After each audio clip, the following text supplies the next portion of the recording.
പാലക്കാട് ജില്ലാ ആശുപത്രിയിലെ ചികിത്സാ പിഴവ് പരാതിയിൽ ഡോക്ടർമാരെ ന്യായീകരിച്ച് DMO നിയോഗിച്ച അന്വേഷണ സമിതിയുടെ റിപ്പോർട്ട് കൈയൊടിഞ്ഞെത്തിയ 9 വയസ്സുകാരിക്ക് ശാസ്ത്രീയ ചികിത്സ നൽകിയിരുന്നതായി റിപ്പോർട്ടിൽ പറയുന്നു. എന്നാൽ കുട്ടിയുടെ കൈയിലെ രക്തപ്രവാഹം എങ്ങനെ നിലച്ചു എന്നതിനെക്കുറിച്ച് റിപ്പോർട്ടിൽ പരാമർശമില്ല. ചികിത്സാ പിഴവ് ഉണ്ടായിട്ടില്ല എന്ന നിലപാടിലാണ് KGMOയെയും നിയമ നടപടിയുമായി മുന്നോട്ടു പോകാനാണ് കുട്ടിയുടെ കുടുംബത്തിന്റെ തീരുമാനം.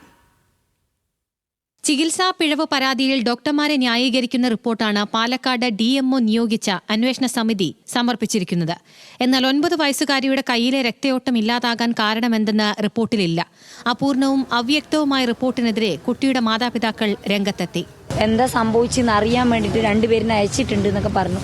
അവര് പറയുന്നത് ഇപ്പോൾ അതിലൊന്നും ഒരു ഇതില്ല, സാഹചര്യം കൊണ്ട് ഉണ്ടാവുന്നാണ് അവർ പറയുന്നത്. പിന്നാലെ വിശദീകരണവുമായി പാലക്കാട് ജില്ലാ ആശുപത്രി സൂപ്രണ്ട് ഡോക്ടർ ജയശ്രീ, ഓർത്തോ വിഭാഗം മേധാവി ഡോക്ടർ ടോണി ജോസ്, KGMOA ജില്ലാ സെക്രട്ടറി ഡോക്ടർ വൈശാഖ് ബാലൻ എന്നിവർ സംയുക്തമായി മാധ്യമങ്ങളെ കണ്ടു. വളരെ അപൂർവമായിട്ട് സംഭവിക്കാവുന്ന ഒരു കോംപ്ലിക്കേഷനാണ് ഈ കുട്ടിക്ക് സംഭവിച്ചത്. അത് പ്ലാസ്റ്റർ ഇട്ടതിന്റെ ഒരു കോംപ്ലിക്കേഷൻ അല്ല എന്ന് നമുക്ക് ഉറപ്പായിട്ട് പറയാൻ പറ്റുന്നത് എന്തുകൊണ്ടാണെന്ന് വെച്ചാൽ കംപ്ലീറ്റ് പ്ലാസ്റ്റർ ആ കുട്ടിക്ക് അപ്ലൈ ചെയ്തിട്ടില്ല.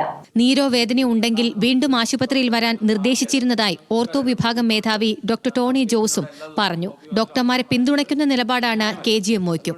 നമ്മൾ ഭയങ്കര ക്ലിയർ ആണ്, നമ്മൾ ഭയങ്കര ഓപ്പൺ ആണ്, മനസ്സിലായല്ലോ. ഇതിലെല്ലാ കാര്യങ്ങളും പറഞ്ഞു. ഈ സംഘടനാ ലെവലിൽ പറയുകയാണെങ്കിൽ നമ്മൾ ഭയങ്കര ക്ലിയർ ആണ്. നമ്മൾ ഏത് അന്വേഷണവും സ്വാഗതം ചെയ്യണം.